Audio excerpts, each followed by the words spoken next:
তীর্থটার নাম গয়া তীর্থ।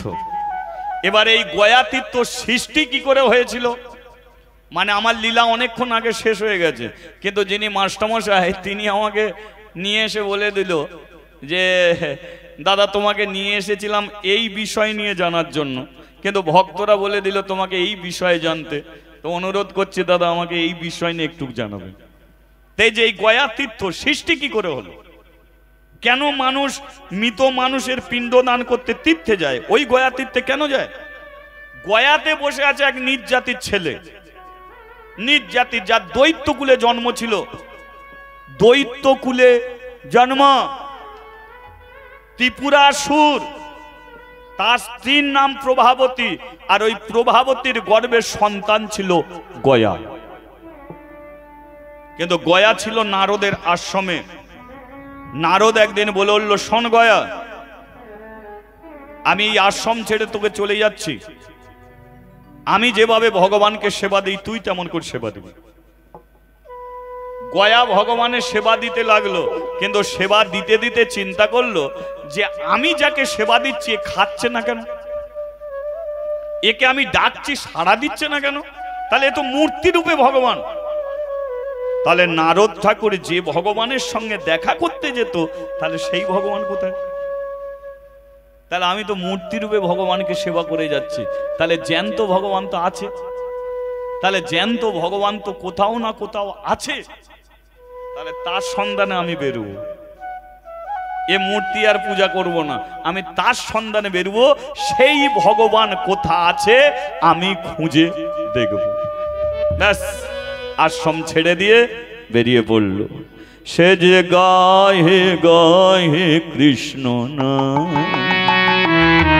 হরি নাম কৃষ্ণ নাম, সে যে গায়ে গায়ে কৃষ্ণ নাম, হরি নাম কৃষ্ণ নাম।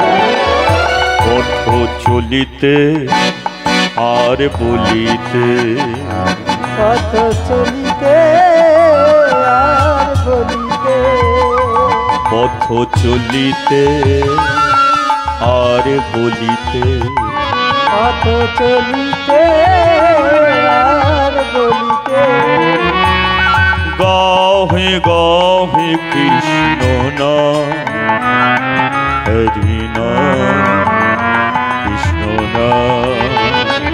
সে যে গায়ে গায়ে কৃষ্ণ নাম, হরি নাম মধুর নাম।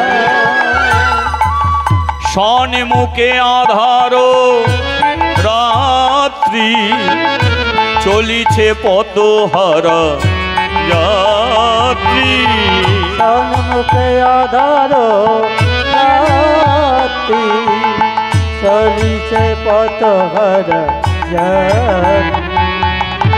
সন্মুখে আধার রাত্রি, চলিছে পথহারা যাত্রী, সন্মুখে আধার রাত্রি, চলিছে পথহারা যাত্রী।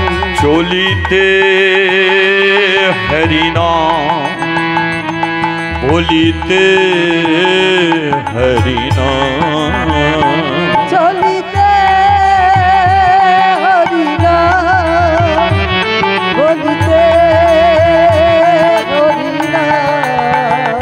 সে যে গায়ে গায়ে হরি নাম, গায়ে গায়ে কৃষ্ণ নাম, গায়ে গায়ে কৃষ্ণ নাম, সে যে গায়ে গায়ে হরি নাম, হরি নাম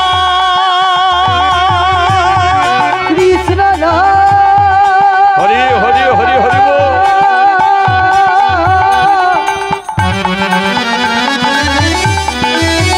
হরি নাম,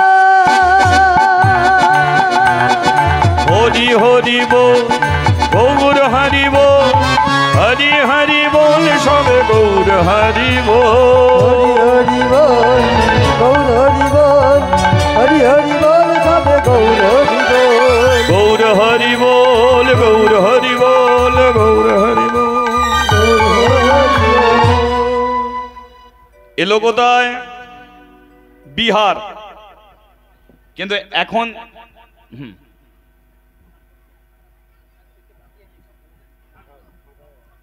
হরে কৃষ্ণ, যারা প্রসাদ পেতে বাকি আছেন অবশ্যই আপনারা প্রসাদ সেবা করে আসবেন। আর যদি মনে করেন আর 10 মিনিট অপেক্ষা করবেন, একই সঙ্গে আপনারা প্রসাদ সেবা করবেন। ঠিক আছে, চলো। তাহলে জায়গাটার নাম এখন বিহার, কিন্তু গয়া তীর্থ সৃষ্টি হয়েছে কিন্তু কলিযুগে নয়। এই গয়া তীর্থ সৃষ্টি হলো সত্য যুগে। সত্য, তেতা, দাপর, কলি, সত্য যুগে গয়া তীর্থ। তার মানে সত্য যুগে তখন বিহার বলে কোনো জায়গার নাম ছিল না। এখন জায়গাটার নাম বিহার হয়েছে। সত্য যুগে একটা নদী ছিল, এখন যেটা তীর্থ হয়ে আছে, ওই তীর্থর পাশে এখনো সেই নদীটা আছে। কিন্তু নদীটা কিন্তু কলিযুগের নয়, সত্য যুগ থেকে বইছে। আর নদীটার নাম হলো ফল্গু নদী। লক্ষ্য করুন আস্তে, ফল্গু নদী। সত্য যুগে সত্য 1 লক্ষ বৎসর মানুষ বাঁচত। এটা সত্য কেন? কারণ মিথ্যা বলে কি বস্তু সত্য যুগের মানুষ জানতো না। আর মানুষ মিথ্যাকে যত আশ্রয় করে মানুষের আয়ু তত কমতে থাকে। কলিযুগের মানুষের 100 বছর আয়ু, কিন্তু 70-80 বছর, 50-60 বছরে বেশি টেকে না, গরমে স্ট্রোক হয়ে। কি কেন হচ্ছে? কারণ তো আছে। অকারণে ঝগড়া, তাকে ঝগড়া করতে বলেছে। তোমাকে কতগুলো নিঃশ্বাস তুমি নেবে, কতগুলো নিঃশ্বাস তুমি ছাড়বে, এ লিখে ভগবান পাঠিয়ে দিয়েছে। ভগবান লিখে পাঠিয়ে দিয়েছে তুমি কতগুলো নিঃশ্বাস নেবে, কতগুলো নিঃশ্বাস ছাড়বে। এর একটা বেশি নিঃশ্বাস নিতেও পারবে না, ছাড়তেও পারবে না। এবার তুমি অকারণে ঝগড়া করছো। এবার ঝগড়া করলে নিঃশ্বাসটা কিরম বেরুবে বলো তো? কত কমছে বুঝেছ? কমেই যাচ্ছে। তাই যখন যেমন তখন তেমন। সেই তারে বলছে মানুষের ধৈর্যই হলো সবচেয়ে বড় মস্ত গুণ। কেন বৈষ্ণবরা কেন এত সুন্দরভাবে জীবন যাপন করতে পারে? কারণ তাদের ঘরে গালাগালি দিলেও তারা হেসে ফেলে। আর আমাকে কেউ যদি এক ঘা মারে, আমি তার 2 গালে না মেরে আমি জল পর্যন্ত খাবো না। শিবজি পরম বৈষ্ণব, লক্ষ্য করুন, শিব পরম বৈষ্ণব। ও শ্বশুরকে দক্ষ রাজা ছিল, শিবকে বাদ দিয়ে একটা যজ্ঞ করেছিল। শিব বলে শ্বশুর যজ্ঞ করবে আর আমি যাব না, গিয়ে ঢুকে পড়েছে। ঢুকে গিয়ে দক্ষ রাজ দেখছে, দেখে জামাই এসে বসে আছে। শিবকে বলে গাধাটাকে কে ঢুকিয়েছে, এ ছাগলটাকে এক্ষুনি বার করে দে। আচ্ছা বলো তো, জামাইকে যদি গাধা ছাগল বলে শ্বশুর গালাগালি দেয়, জামাই আর যাবে শ্বশুর বাড়িতে? ওরে টেপির মা, আমিও যাবনি, তুইও যাবিনি, পা বাড়াবি একবার বাপের বাড়ি, ঠ্যাং ভেঙে ফেলবো। তোর বাপের ক্ষমতা আমাকে গালাগালি দেবে? যাবে না। শিবকে গাধা ছাগল বলে গালাগালি দিচ্ছে, শিব হাসছে। কেন হাসছে? কারণ সে বৈষ্ণবের ধর্ম হলো ক্ষমা, কাউকে গালাগালি দেয়া না। বৈষ্ণবদের যেমন ক্রোধ আছে, তার চেয়ে বেশি ক্ষমা করতে হবে তাকে। তাদেরও লক্ষ্য করে দেখুন। তাহলে আমাদের কেন এই সত্য যুগে সত্য, তাই লক্ষ বছর মানুষ বাঁচত। তেতা যুগে চলে এলো পাপ, 0 একটা কমে গেল, 1 লক্ষ থেকে 10,000 বছর হয়ে গেল, পাপ এসে হাজির হয়ে গেল। কাদের? রাবণ ছিল পাপাচারী, দুরাচারী, পাপ এসে গেছে। দাপর যুগে আর একটু বেড়ে গেল, 1000 বছর হয়ে গেল। কলি যুগে আর একটু বেড়ে গেল, 1টা 0 কমে গিয়ে 100 বছর এসে গেল। আর কলি যুগে 3 ভাগ পাপ হলো, 1 ভাগ পুণ্য হয়ে গেল। তাই কলির মানুষ সবচেয়ে পাপী, কলির মানুষ সবচেয়ে দুরাচারী। তাহলে সত্য যুগে সৃষ্টি। তাহলে ওই নদীটার নাম হলো ফল্গু নদী, কিন্তু ও তো জল ওপরে ছিল। কিন্তু এখন নদীটা কেমন? নিচয় জল ওপরে বালি, কেন ওপরে তো জল ছিল, তাহলে জল নিচয় গেল, বালি কেন ওপরে এলো? ঘটে গেল ত্রেতা যুগে ঘটনা। সত্য যুগে জল আছে, ঘটনা ঘটলো ত্রেতা যুগে। রাম 14 বছর বনবাসী হলো, দশরথের অকাল মৃত্যু হলো। মৃত্যুর পরে সীতা রামকে কিছু না জানিয়ে পিণ্ডদান করলো। লক্ষ্য করুন, তখন ওই জল আছে, ত্রেতা যুগে জল আছে, ওই জল তুলে বটবৃক্ষের নিচে দশরথের নামে পিণ্ডদান করলো সীতা। কিন্তু রাম বলল বিশ্বাস করি না। সীতা ছুটে গেল, যে সাক্ষী আছে ফল্গু। সীতা গিয়ে বলল, বল ফল্গু সত্যি কথা। কিন্তু ফল্গু হাসি মুখে মিথ্যে কথা বলে দিল, হাসি মুখে মিথ্যে কথা বলে দিল। দেখবেন এক একটা ছেলে সাজিয়ে সাজিয়ে কি হেসে হাসে বলছে, আপনি ভাবছেন কি সত্যি বলছো, ফার্স্ট ক্লাস মিথ্যেবাদী।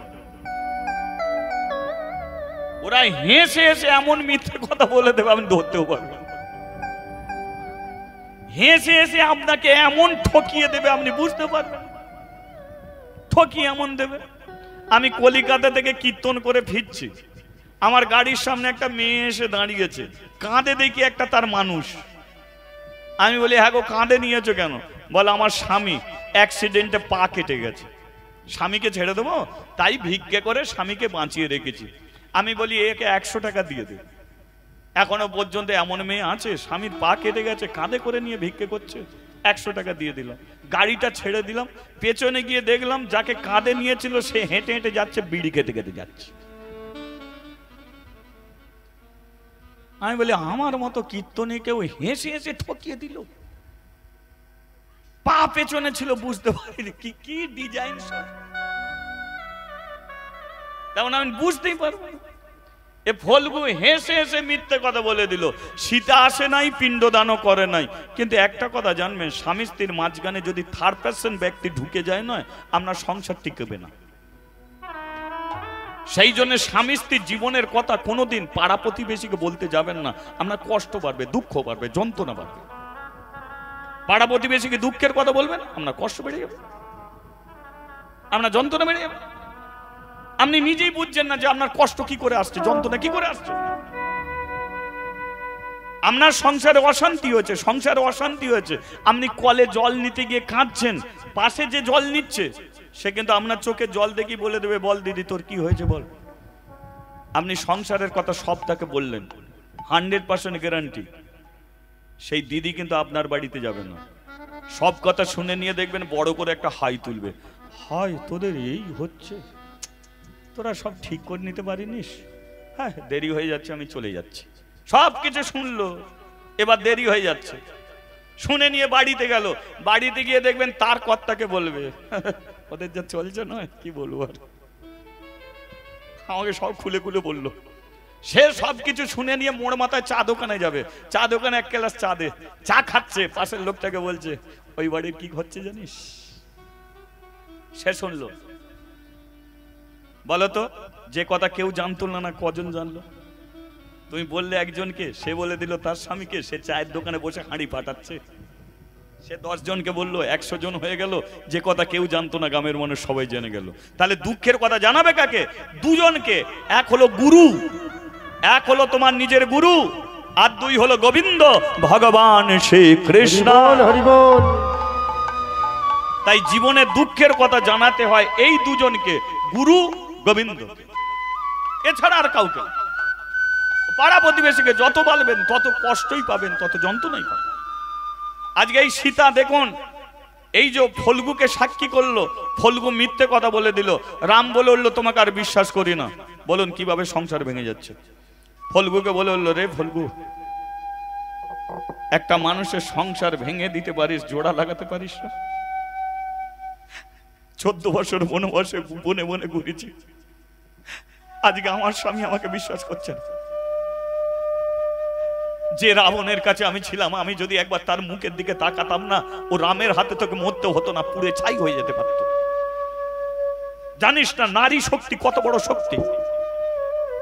নারী শক্তি কত বড় শক্তি? নারী শক্তি সাবিত্রী ফিরিয়ে আনতে পারে মরা স্বামী সত্যবানকে। সাবিত্রী ফিরিয়ে এনেছে মরা স্বামী সত্যবানকে।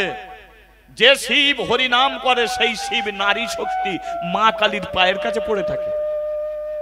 আমি সেই নারী শক্তি রাবণের মুখের দিকে তাকালে মুখ পুড়ে যেত, কিন্তু আমি তাকাইনি। আর আজকে আমার স্বামী আমাকে মিথ্যাবাদী বলে চলে যাচ্ছে, এখনো সত্যি বলবো? তখনও সত্যি কথা বললো না, তখনও সত্যি কথা বললো না, মিথ্যা কথা বলে গেল। সীতা বলে উঠল, শোন, তুই আমার সংসার ভেঙে তুই শান্তিতে থাকবি। তোর জল তুলে পিণ্ডদান করে বলে তোর এত অহংকার, তোর এত দর্প। আমার সংসার ভেঙে তুই শান্তিতে থাকবি কি করে? আমি যদি সতী নারী হয়ে থাকি আমি অভিশাপ করছি, আমি তোরই তীরে দাঁড়িয়ে আমি অভিশাপ করছি। শোন, আজ থেকে তোর জল যাবে নিচয়, নিচর বালি ওপরে উঠবে। আমার জীবন যেমন শুকনো মরুভূমি করে দিলি, তপ্ত রোদে তোকে পুড়ে পুড়ে মরতে হবে। আর এই মিথ্যা কথা বলার অপরাধে শিগাল কুকুর মানুষে তোর বক্ষ মাঝে পায়খানা পেশাব করে যাবে। পৃথিবীর মধ্যে এত বড় বাথরুম আর কোথাও নেই, বুঝেছেন? যে বাথরুমে একসঙ্গে হাজার হাজার মানুষ বসে বাথরুম করতে, একটা নদী বাথরুম হয়ে বসে আছে। কার অভিশাপ? সীতার অভিশাপ। বুঝে নিতে হবে, এই সেই মাটি যে মাটিতে রাবণে এসেছিল, রামও এসেছিল, সীতাও এসেছিল। আমরাই শুধু ভুলে বসে থাকি, কিন্তু সবই আছে, আমরা মানি। আজও সাধু আছে, আজও বৈষ্ণব আছে, আজও মূর্তিতে ভগবান আছে। আমরা শুধু দূরে সরিয়ে রেখেছি, তাকে কাছে টেনে নিতে পারি না। আজকে দেখো, বটবৃক্ষ আজও পর্যন্ত চির অমর।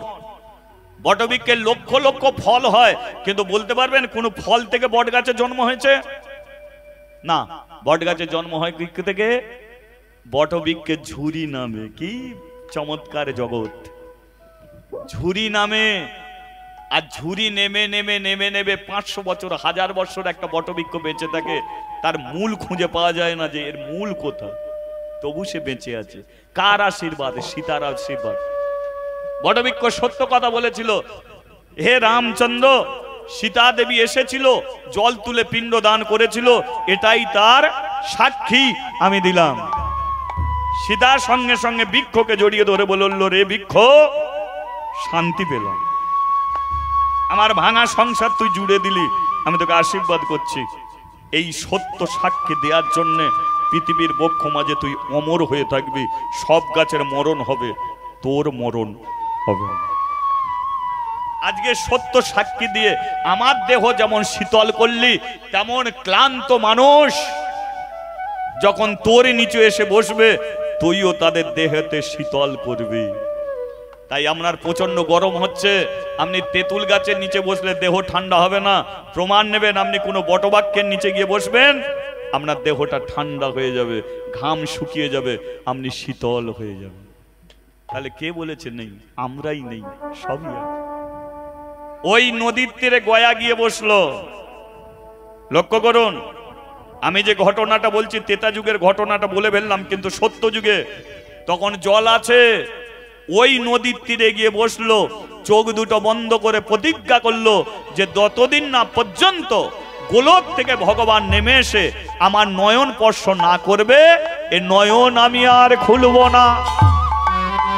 চোখ দুটো বন্ধ করে শুরু করলো হরিনাম, কৃষ্ণ কৃষ্ণ কৃষ্ণ কৃষ্ণ কৃষ্ণ কৃষ্ণ কৃষ্ণ হে কৃষ্ণ কৃষ্ণ কৃষ্ণ কৃষ্ণ কৃষ্ণ কৃষ্ণ কৃষ্ণ হে কৃষ্ণ কৃষ্ণ কৃষ্ণ কৃষ্ণ কৃষ্ণ কৃষ্ণ কৃষ্ণ হে কৃষ্ণ কৃষ্ণ কৃষ্ণ কৃষ্ণ কৃষ্ণ কৃষ্ণ হরি নাম কৃষ্ণ নাম গেয়ে যায় অবিরাম। হরি নাম কৃষ্ণ নাম গেয়ে যায় অবিরাম।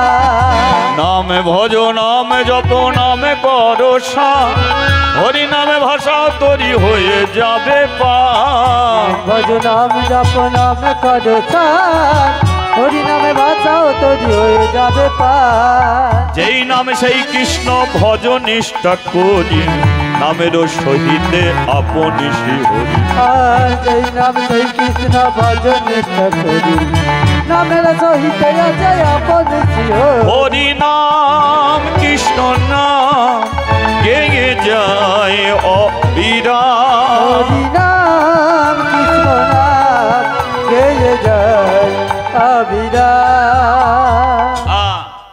তাহলে চোখ দুটো বন্ধ করে হরিনাম করছে। এবার গয়ার হরিনাম স্বর্গে চলে গেল। সৃষ্টি হচ্ছে কিভাবে তীর্থ দেখুন। এক পাশে ফল্গু নদী, তার তীরে বসে আছে গয়া, করছে চোখ বন্ধ করে হরিনাম। দেবতার দল আসছে, একে একে স্বর্গ থেকে মর্তে আসছে। কেন আসছে? হরিনাম শোনার জন্য। কে? সচিরের সঙ্গে করি ইন্দ্র লোক ছাড়ি। সচিরের সঙ্গে করি ইন্দ্র লোক ছাড়ি। সচিরের সঙ্গে করি ইন্দ্র লোক ছাড়ি। যে সঙ্গে করি ইন্দ্র লোক ছাড়ি। উপনীত গয়া সুরের কাছে। তারাই উপনীত গয়া সুরের কাছে। তারাই উপনীত গয়া সুরের কাছে। তারাই উপনীত গয়া সুরের কাছে। ইন্দ্রলোকে যারা ছিল মর্তলোকে চলে এলো। হরিনামে গেল ব্রহ্মলোকে। সাবিত্রী সঙ্গে করি ব্রহ্মলোক ছাড়ি। সাবিত্রী সঙ্গে করি ব্রহ্মলোক ছাড়ি। সাবিত্রী সঙ্গে করি ব্রহ্মলোক ছাড়ি। সাবিত্রী সঙ্গে করি ব্রহ্মলোক ছাড়ি। উপনীত গয়া সুরের কাছে। তারাই উপনীত গয়া সুরের কাছে। হরিনামে গেল শিবলোকে। পার্বতী সঙ্গে করি কৈলাস ছাড়ি। পার্বতী সঙ্গে করি কৈলাস ছাড়ি। আর পার্বতী সঙ্গে করি কৈলাস ছাড়ি। পার্বতী সঙ্গে করি কৈলাস ছাড়ি। উপনীত গয়া সুরের কাছে। তারাই উপনীত গয়া সুরের কাছে। তারাই উপনীত গয়া সুরের কাছে। তারাই উপনীত গয়া সুরের কাছে। সমস্ত দেবতারা মর্তের মাটিতে নেমে এলো, নদীর তীরে বসলো। আর নদীর তীরে বসে সদাই বলে হরি হরি। সদাই বলে হরি হরি। সদাই বলে হরি হরি। সদাই বলে হরি হরি। পরে করো তালি দিয়ে। সদাই বলে হরি হরি। পরে করো তালি দিয়ে। সদাই বলে হরি হরি। সদাই বলে হরি হরি। এই যে হয়ে সদাই গেছে, বলে হরি হরি। একটু পরে এই তো হয়ে গেছে। তাহলে আপনারা যেমন বসে আছেন, গয়া চোখ বন্ধ করে হরিনাম করছে, দেবতার দল এসে আপনাদের মতো তালি দিয়ে হরিনাম করছে। বলুন তো, কালীকে কত তেল খড় পোড়ালে তবে কালী আসবে? দুর্গার জন্য কত কাপড় দিলে তবে দুর্গা আসবে? কত কি দিতে হবে তবে দেবতারা আসবে, দেবীরা আসবে। আর গয়া কিচ্ছু দেয়নি, শুধু চোখ বন্ধ করে হরিনাম করছে, সমস্ত দেবতারা এসে হাজির হয়েছে। তাহলে গয়ার হরিনাম স্বর্গে থেকে এলো, কিন্তু গয়ার হরিনাম আরো এক জায়গায় গেল, সেই জায়গাটায় থেকে কেউ এলো না। সেটা কোন জায়গা বলুন তো? জমের দক্ষিণ দ্বার। বলো, কেউ যেতে চায়? যেটাকে বলা হয় জমালয়, জমলোক। জমলোকে কারা থাকে? পাপীরা থাকে। পাপীরা কোনোদিন হরিনাম করে না, তাদের বিচার হচ্ছে। কিন্তু গয়ার হরিনাম বাঁধা মানে না, চলে গেছে জমালয়ে। জমালয়ে যারা পাপী ছিল তাদের কানে হরিনামে গেল। হরিনামে শুনে তারা উদ্ধার হলো রে। উদ্ধার হলো রে। উদ্ধার হলো রে। উদ্ধার হলো রে। ওরে হরি হরি হরি বলে। উদ্ধার হলো রে। ওরে হরি হরি হরি বলে। উদ্ধার হলো রে। ওরে উদ্ধার হলো রে। উদ্ধার হলো রে। হে ভক্তমণ্ডলী, এ হরিনাম সেই হরিনাম হোক যে হরিনামটা আমার মুখ থেকে উচ্চারিত হচ্ছে বটে। মনে করুন গয়া এই জায়গায় বসে হরিনাম করলো, তাহলে গয়ার হরিনামে যেমন জমলোকে যারা ছিল উদ্ধার হয়ে গেল, তদ্রুপ আমাদেরও পূর্বপুরুষ যারা এখনো জমালয়ে চলে গেল, হরিনামে যেন তারা উদ্ধার হয়ে যায়, তারাও যেন ভগবানের চরণ প্রাপ্তি হয়ে যায়, তারা উদ্ধার হয়ে যাক। সব পূর্বপুরুষ নরক যন্ত্রণা ভোগ থেকে উদ্ধার হবে। ভগবান চলে এলো ফল্গু নদীর তীরে, যে জায়গায় বসে আছে। যেই নয়ন স্পর্শ করলো, বলল গয়া আমি সেই জ্যান্ত ভগবান। গয়া বলল তোমাকে দেখেছি আর আমি কিছু চাই না। বলে তুমি না চাইতে, তুমি চাইতে পারো না, কিন্তু তবু আমি দেব, তবু আমি দেব। গয়া বলে উঠল তুমি কি দিতে চাও? ভগবান বলে উঠল তোমার নামে একটা তীর্থস্থান করে যেতে চাই। সমস্ত তুমি পাপীদের উদ্ধার করার জন্যই তোমাকে আমি রেখে যাব। কলির মানুষ হবে মহাপাপী, মহা দুরাচারী, সেই পাপ থেকে তুমি উদ্ধার করে পৌঁছে দেবে আমার কাছে। তাই তোমার শরীরটাকে আমি শিলায় পরিণত করলাম, তুমি শিলারূপে তীর্থস্থান হয়ে থাকবে। আর এই তীর্থর নাম হবে সর্বতীর্থের মহাতীর্থ গয়া তীর্থ, গয়া তীর্থ, গয়া তীর্থ। তীর্থের এরিয়া কত দূর হবে? ঘোড়া ছুটিয়ে দিল ভগবান, লক্ষ্য করুন, ঘোড়া ছুটিয়ে দিল সকালবেলা। এই ঘোড়া সারা দিন ঘুরবে, সারা দিন ঘুরতে ঘুরতে ঘুরতে ঘুরতে যেখানে যেখানে যাবে ঘোড়া, সেই জায়গাটাই হবে গয়া তীর্থের জায়গা, সেই জায়গাগুলোই হবে তীর্থস্থান।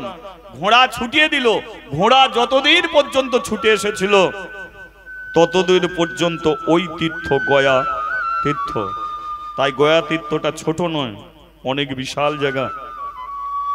গয়া বলে উঠল আমি যখন তীর্থরূপে থাকবো তোমাকেও থাকতে হবে। বলো আমি কি করে থাকবো? শোনো, আমাকে তুমি শিলারূপে রেখে দাও। কলির মানুষের পাপ আমি নিজের মুখে নেব, তোমার চরণে পাঠিয়ে দেবো। কিন্তু এত যে আমি পাপ নেব, আমি উদ্ধার হব কি করে? আমারও তো উদ্ধার প্রয়োজন, আমি কি করে উদ্ধার হব? তাই তুমি তোমার চরণ আমার মস্তকে রাখো। হরি নামে যদি সর্ব পাপ চলে যায়, তাহলে কলির মানুষের আমি পাপ নেব, আর তোমার চরণ আমার মস্তকে থাকবে। আর ওই চরণ তলে বসে আমি বসে বসে তোমার নাম করিব, বসে তোমার নাম করিব, আমি বসে বসে তোমার নাম করিব, বসে বসে তোমার নাম করিব, আমি সর্ব পাপ হতে মুক্তি পাবো, বসে তোমার নাম করিব, সর্ব পাপ হতে মুক্তি পাবো, বসে বসে তোমার নাম করিব। তাহলে গঙ্গায় স্নান করলে পাপ থেকে মুক্তি পাওয়া যায়। কিন্তু গয়া বলে উঠল তুমি আমাকে শিলারূপে বসিয়ে দিয়ে যাচ্ছ, হাঁটতেও পারবো না, চলতেও পারবো না। আর কলির মানুষ তাদের পাপ আমাকে দিয়ে যাবে, আর আমি তার পাপ নিয়ে নরক থেকে উদ্ধার করে তোমার কাছে পাঠাবো। তাহলে আমার যে পাপ আসবে, আমি পাপ থেকে মুক্তি পাওয়ার জন্যে তোমার চরণ আমার মস্তকে থাকবে, আর তোমার চরণ তলে বসে আমি হরিনাম করব, আমি সর্ব পাপ থেকে মুক্তি পাবো। এই গয়া তীর্থের ইতিহাস। নারদ বলে উঠল তাহলে কলির মানুষ তীর্থে কেন আসবে? বলে উঠল মৃত মানুষের পিণ্ডদান করার জন্য আসবে। যারা নরকগামী হবে তাদের পাপ থেকে উদ্ধার পাওয়ার জন্য গয়া তীর্থে আসতে হবে। তাদের যত পাপ গয়া গ্রহণ করবে, গ্রহণ করার পরে তারা পবিত্র হবে, তবেই তারা আমার কাছে আসতে পারবে, নইলে পারবে না।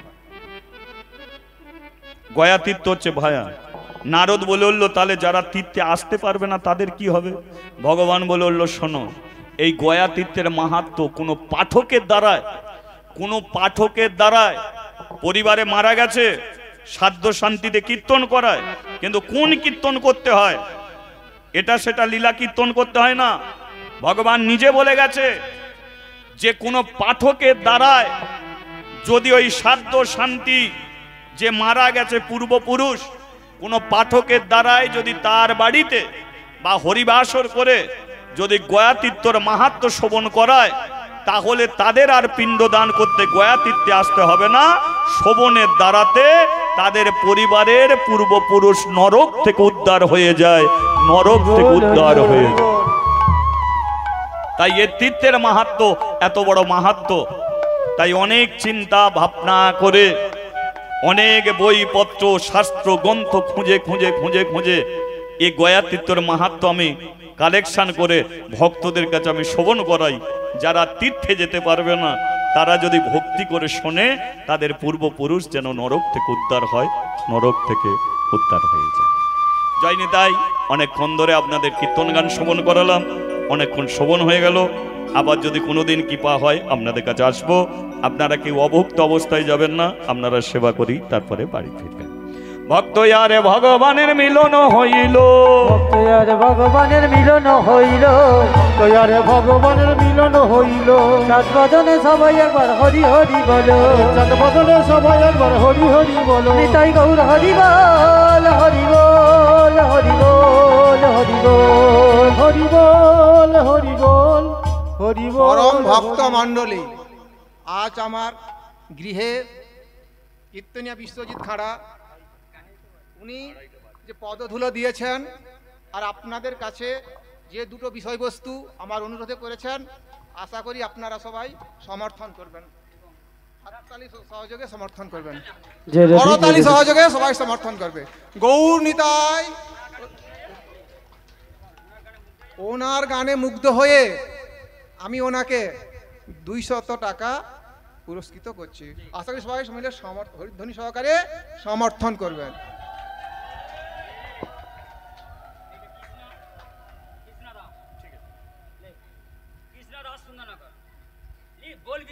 আচ্ছা,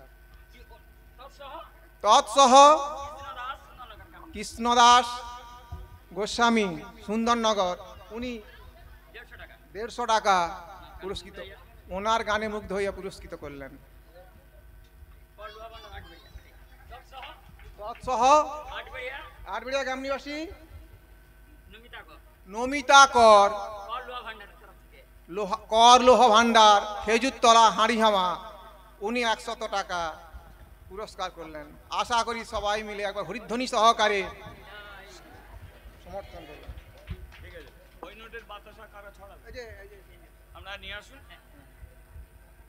জয় নিতাই, আপনারা উঠুন, এবার হরিণের বাতাসা গ্রহণ করবেন আর সেবা করে আপনারা বাড়ি ফিরবেন। ঠিক আছে, চলো।